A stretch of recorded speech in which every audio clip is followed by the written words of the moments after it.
한다라는 거고, 소프트웨어를 넣기에도 자율주행이 좀 더 전기차가 편하다라는 얘기죠. 그리고 뭐 여담이긴 합니다만 카센터 하시는 분들은 이 전기차 되는 걸 되게 안 좋아하십니다. 왜냐면 일단 고장이 잘 안 나요. 테슬라 차량도 지금 한 5년 이상을 타도 사실 큰 고장이 안 난다고 합니다. 사고가 나지 않는다고 하면. 그렇기 때문에 이 카센터, 그러니까 애프터 서비스 마켓 자체가 좀 안 좋아지지 않을까, 이런 또 걱정스러운 우려를 하십니다. 그러니까 정비 측면에서는 전기차가 좀 더 오히려 소비자한테는 이득이 될 수 있다는 거죠. 그 다음에 이제 또 하나 결합되는 것이 전기차를 뭐 우리나라 같은 경우는 땅덩이가 좁으니까, 그렇지만 미국이나 중국 같은 나라는 태양광을 활용해서 이제 발전을 하기도 합니다. 그리고 집에다가 주택 사시는 집이 면적이 넓은 곳에서는 이렇게 솔라루프라는 걸 얹게 됩니다. 솔라루프를 가정용으로도 팔아요. 가정용으로 팔아서 이 지붕 위에다가 솔라 패널을 올리고, 태양광 패널을 거기다가 이제 ESS까지 달아서 테슬라의 충전기까지 해서 이걸 세트로 판매하고 있습니다. 테슬라가. 그렇기 때문에 이제 앞으로 제가 이제 아까 계속 충전 이슈에 대해서 다루는데, 충전하시는데 크게 불편함이 없을 겁니다. 물론 이제 우리나라는 조금 예외이긴 합니다만 지방 사시는 분들한테는 꽤 유용한 솔루션이 될 수도 있다고 보고 있습니다. 그 다음에 이제 좀 먼 미래이긴 합니다만 제가 봤을 때 이제 10년 이상 지나야 되긴 하는데, 왜냐하면 이제 스마트 그리드라는 단어를 많이 들어보셨죠? 스마트 그리드. 스마트 그리드는 뭐 쉽게 얘기하면 이제 능동적인 전기를 지금은 일방향으로 한전으로부터 사기만 하지만 우리가 양방향으로 전기를 팔기도 한다, 이런 개념이 될 수 있다라는 거예요. 그거를 지금 이제 전기차에 대입을 하면 어떤 일이 벌어지냐면, 그런 얘기 좀 들어보세요. 전기차가 안 되는 이유 중에 하나가 발전소를 많이 지어야 된다. 그죠? 이게 전기차가 많아지면 우리가 충전을 해야 되는데, 전기차가 뭐 보통 배터리가 큰 게 아니잖아요. 그래서 그 100만 대, 수천만 대를 충전을 하다 보면 전기가 모자랄 수 있다라는 이제 우려 섞인 목소리를 내는데, 그거는 제가 보기엔 사실과 다르고, 그 정도 보급이 됐을 때 현실적으로 어떤 변화가 나타나냐면 이 V2G 기술이 도입이 될 겁니다. 지금도 연구가 되고 있고요. 이건 뭐냐면 Vehicle to Grid라고 해서 전기차를 예를 들어서 내 집에 꽂아 놓으면 뭐 매일 운행을 안 하실 거잖아요. 매일 운행을 안 하시면 운행을 안 하는 동안, 주차장에 있는 동안은 얘가 저장된 전기를 그리드, 그러니까 전력망에다가 공급을 하게 됩니다. 쉽게 얘기하면 여러분들이 이제 보조 배터리 갖고 다니시죠. 얘가 커다란 보조 배터리가 되는 겁니다. 그래서 여름철 같이 이제 그 전력 피크가 많이 이제 가끔 블랙아웃이 정전이 되고, 그런 시기에 이 전기차를 전력망에다가 물려놓으면 얘가 나중에 전기를 공급할 수 있는 그런 토대가 되는 거예요. 그래서 전기차가 100만 대, 1000만 대 보급되면 될수록 우리가 발전소를 어마어마하게 지어야 된다, 그래서 안 된다라는 논리는 맞지 않는 것 같습니다. 계산을 해보면 충분히 이 V2G 개념으로도 커버가 될 거다라고 보고 있고요. 그리고 이 개념이 나오기 전에 지금 현대차에서 아이오닉에 넣은 게 V2L이라는 기술인데, Vehicle to Load라고 해서 이 아이오닉에 보시면 220V 그 콘센트가 있어요. 그래서 이걸 가지고 캠핑을 많이 가시죠. 캠핑 가셔서 거기다가 선풍기도 연결할 수 있고, 그 다음에 온수 매트 또는 이제 전기장판 이런 것들도 연결할 수 있고 해서 요즘 사실 젊은 층의 캠핑족들한테 이 기술이 굉장히 유용하게 쓰이고 있습니다. 테슬라가 먼저 했고요. 이 전기차가 되면 이런 기술들이 되기 때문에 유용하게 쓰인다는 거죠. 그 다음에 이제 본론으로 좀 넘어가겠습니다. 저희 시계를 볼 수가 없어요. 좀 빨리 해야 돼.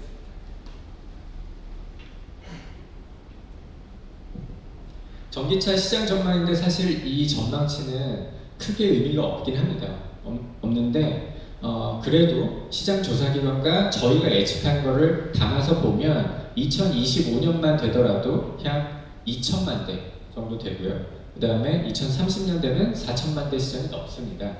그래서 2천만 대면 전 세계 차량의 약 20%를 차지합니다. 그러니까 2025년 정도가 되면 여러분들은 한 4명 중에 한 분은 전기차를 사신다는 거고요.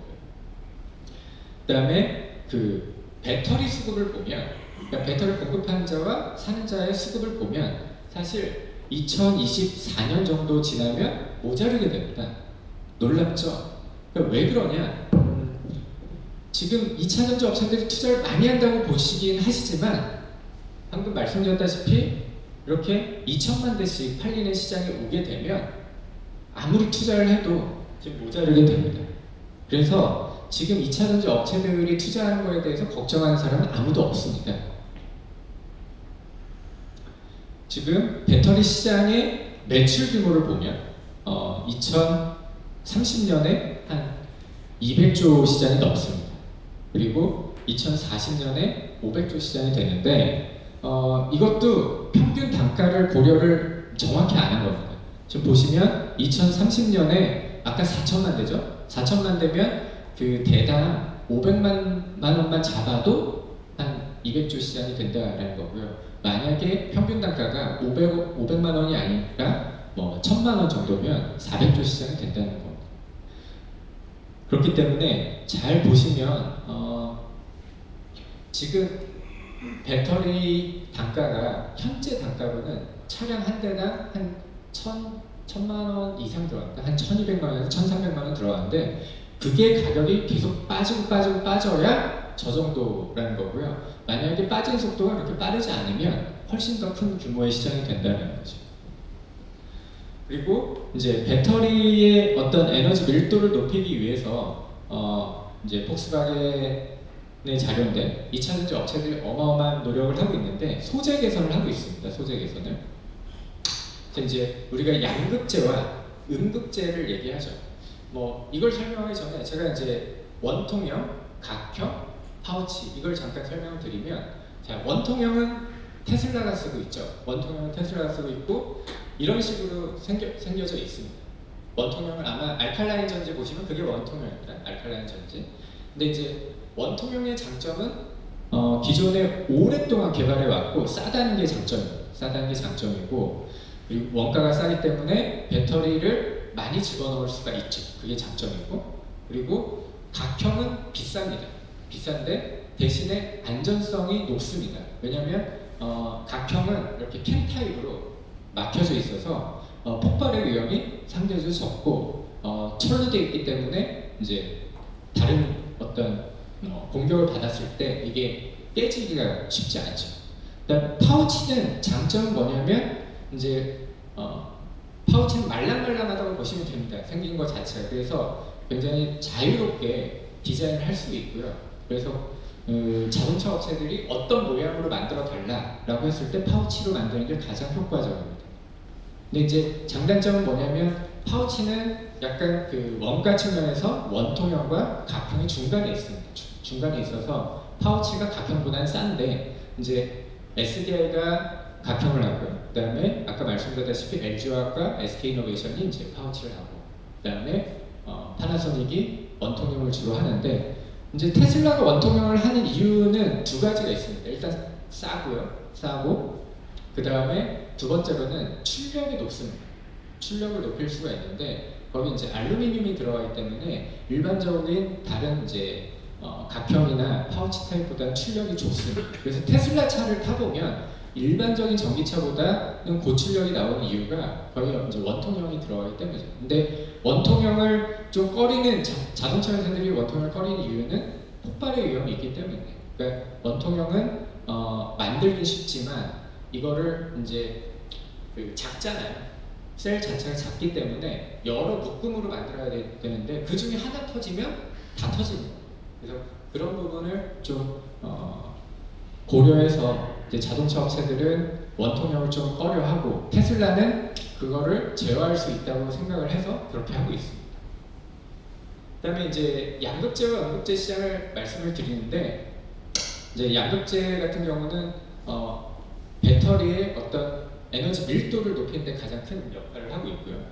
보시면 이제 여러 가지 양극재 종류가 있습니다만 이 LFP는 중국이 주로 하는 거고 이 LFP는 제일 쌉니다. 싸기 때문에 많이 만들 수 있고요. 그래서 이제 중국의 CATL 같은 회사는 LFP를 주로 사용하고 있고 우리나라 기업들은 이제 NCM이나 NCA를 주로 사용합니다. 그래서 이제 이걸 쓰게 되면 전체적인 이제 용량 자체가 더 올라가게 되고 여기 보시면 이제 LNF나 에코프로 같은 업체들이 하고 있죠. 그리고 이제 여기서 NCM 811, 90 반반 무슨 얘기냐면 니켈의 함량이 80%냐 90%냐 이 얘기를 하는 겁니다. 니켈의 함량을 높이면 높일수록 원가가 싸지고 밀도 자체가 올라가게 됩니다. 그래서 양극재 가격은 이렇게 낮아지게 되고요. 니켈을 많이 쓰게 되면 그리고 지금 주요 배터리 업체들이 전체적인 그 캐파를 증설하는 데 있어서 이제 계속 하이니켈 쪽으로 가고 있습니다. NCM 811, 그 다음에 NCA. 그 다음에 음극재 시장 같은 경우는 주로 천연을 흑연을 주로 쓰게 되는데 이제 실리콘을 많이 쓰게 돼요. 실리콘. 근데 실리콘의 문제점이 뭐냐면 이걸 다루기가 어렵습니다. 다루기가 가장